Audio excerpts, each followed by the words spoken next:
أعوذ بالله من الشيطان الرجيم بسم الله الرحمن الرحيم قل للذين كفروا إن ينتهوا يغفر لهم ما قد سلف وإن يعودوا فقد مضت سنة الأولين.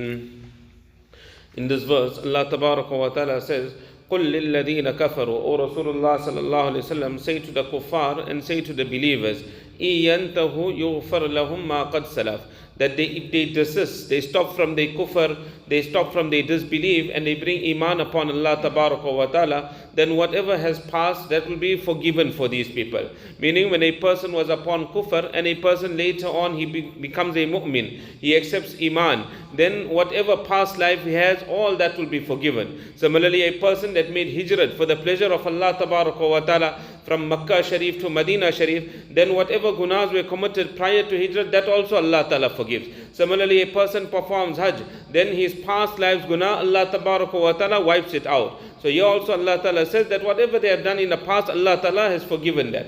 وَإِن يَعُودُوا فَقَدْ مَدَتْ سُنَّةُ الْأَوَّلِينَ, and if they continue upon their kufr and they disbelieve, then certainly the procedure of the previous people have already passed. Meaning that they have already seen that what has happened to the people of Ad, the people of Thamud, when they remain upon their kufr, when Allah Tabaraka wa Ta'ala's azab came, how all of them were wiped out. Allah Ta'ala further says, وَقَاتِلُوهُمْ حَتَّى لَا تَكُونَ فِتْنَةُ وَيَكُونَ الدِّينُ كُلُّهُ لِلَّهِ, that make qital, fight, make jihad against these kuffar until there is no fitna that is left. So this is the objective of jihad. Why do we make jihad against the kuffar? Allah Ta'ala says, so that there is no corruption that is left on the surface of the earth. وَيَكُونَ الدِّينُ كُلُّهُ لِلَّهِ, and deen, all forms of worship, is purely for Allah Tabaraka wa Ta'ala. That the deen of Allah Tabaraka wa Ta'ala must reign supreme. So this is the actual objective of jihad. No corruption remains on the surface of earth, on the surface of the earth.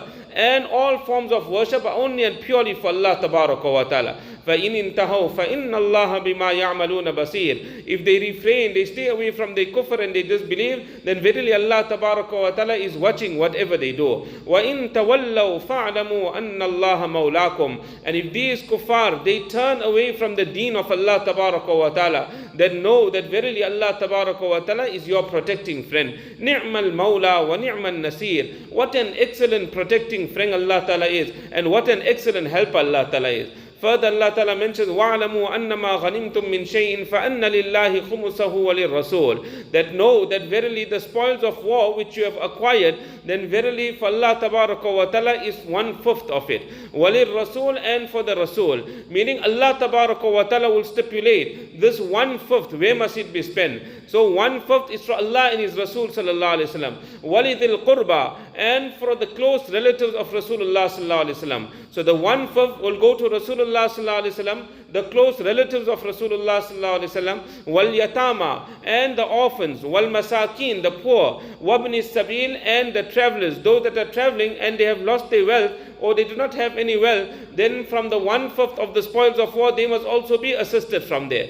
That is why normally after the battle, Nabi Kareem sallallahu alayhi wa sallam, he would announce amongst the mujahideen that whatever you have, bring it forth. That my share has also been stipulated 1/5, and from that 1/5, a certain amount now is going to go to all these avenues, to the close relatives of Nabi sallallahu alaihi wasallam, the Banu Hashim, the orphans, the poor, the travelers, etc. And then Nabi alayhi salam would say, even if you have a needle or even if you have a thread, then bring that thread and also put it into the spoils of war. Otherwise, if you deceive in this, do not deceive. Tomorrow on the day of Qiyamah, this will be humiliation for you. And this one needle that you maybe have taken without permission, or one thread, this will be the fire of Jahannam for you. In kuntum amantum billahi wa ma anzalna ala abdina yawm al-furqani yawm al-taqal jam'an. And the 4/5, this must be now distributed amongst the mujahideen, those that fought in the battle. 4/5 must be distributed amongst them. So Allah Ta'ala says this distribution is easy for you. If you have brought iman upon Allah Tabaraka wa Ta'ala, and what we send down upon our servant. What did we send down? Allah Ta'ala sent down the malaika for Rasulullah sallallahu alaihi wasallam to fight on the occasion of the battle of Badr. So when Allah Ta'ala sent the malaika down, that means that the battle was won on the strength of the malaika, not on your strength. You were so few in number. So few in number. So therefore, this spoils of war that has come, there's no problem if you give 1/5 to Rasulullah sallallahu alaihi wasallam, Allah and His Rasul, and the 4/5 you distribute amongst yourself. Yawm al-Furqani, Yawm al-Taqal Jam'an. When did Allah Ta'ala send these malaika down? On the day when Allah Tabaraka wa Ta'ala made the distinction between haqq on one side, that who is upon truth, Nabi alayhi salam and Sahaba on truth, and the day when Allah Ta'ala made a distinction on who is on batil, that is the kuffar of Makkah al-Mukarramah. Yawm al-Taqal Jam'an. This was the day when the two armies clashed. Wallahu ala kulli shay'in qadir. Allah Ta'ala has full power over everything. That Sahaba were so few in number, only 313 ill-equipped Sahaba.